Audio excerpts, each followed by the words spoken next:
বাংলা ভাষার উপর সারা ভারতের যারা বিজেপি সরকার রাজ্যগুলো আছে সেখানে বাংলাকে চূড়ান্ত অপমান করা হচ্ছে, বাঙালিকে অপমান করা হচ্ছে, বাংলা ভাষার উপর টর্চার করা হচ্ছে। আমাদের মানুষদের ভরে আটকিয়ে থানায় ভরে দেওয়া হচ্ছে, ডিটেনশন ক্যাম্পে।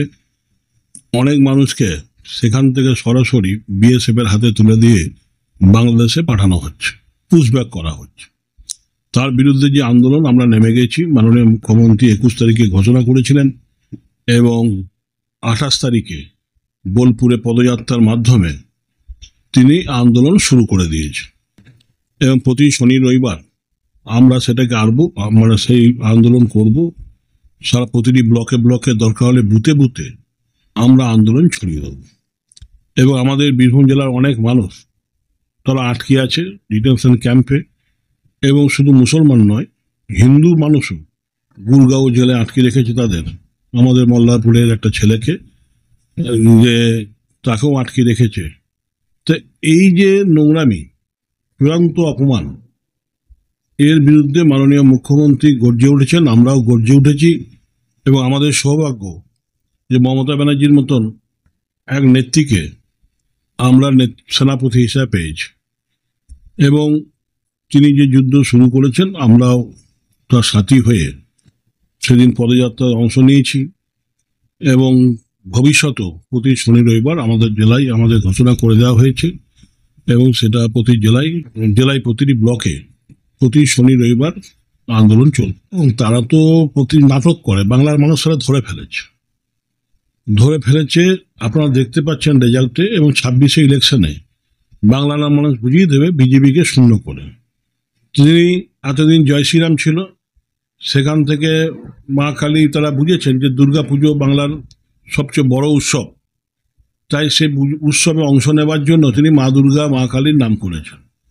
এসব করে কোনো লাভ নেই, কারণ তিনিই একসময় বলেছিলেন, বা তারাই একসময় বলেছিলেন যে মমতা ব্যানার্জি বাংলাতে দুর্গাপুজো করতে দেয় না, সরস্বতী পুজো করতে দেয় না। কিন্তু মাননীয় মুখ্যমন্ত্রী বাংলার প্রতিটি ক্লাবের পাশে, প্রায় প্রতিটি ক্লাবের পাশে দাঁড়িয়েছেন, এবং যাতে দুর্গাপুজো পড়ে না যায়, কারণ যেভাবে খরচ বাড়ছে, এবার তার সঙ্গে সঙ্গে তাল মিলিয়ে চাঁদা তারা তুলতে পারে না।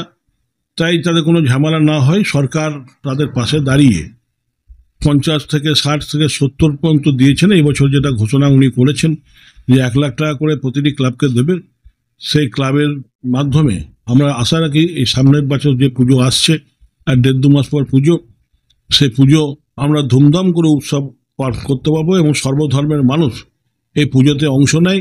এটা বাংলার ঐতিহ্য, এটাই আমাদের শিখিয়েছে রামকৃষ্ণদেব, এটাই আমাদের শিখিয়েছে বিবেকানন্দ, এটাই আমাদের শিখিয়েছে মহাপ্রভু চৈতন্য।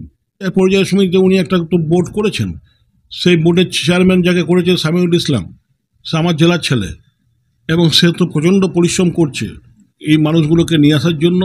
মাননীয় মুখ্যমন্ত্রী তার নবান্ন খুলে রেখেছেন, চিফ সেক্রেটারিকে বলে দিয়েছেন, চিফ সেক্রেটারির সহযোগিতায় তারা সে কাজ করে যাচ্ছে।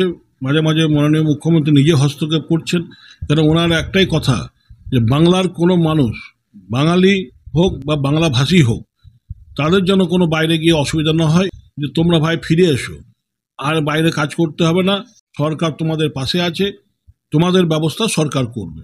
সেজন্য আর তো কোনো অসুবিধা নেই। তারা ব্যবসা বাড়াবার জন্যই মাঝে মাঝে ফোবিয়া তোলে, যেটা খাওয়া যাবে না, ওটা খাওয়া যাবে না, সে বাংলার মানুষ সেটা মানবে না।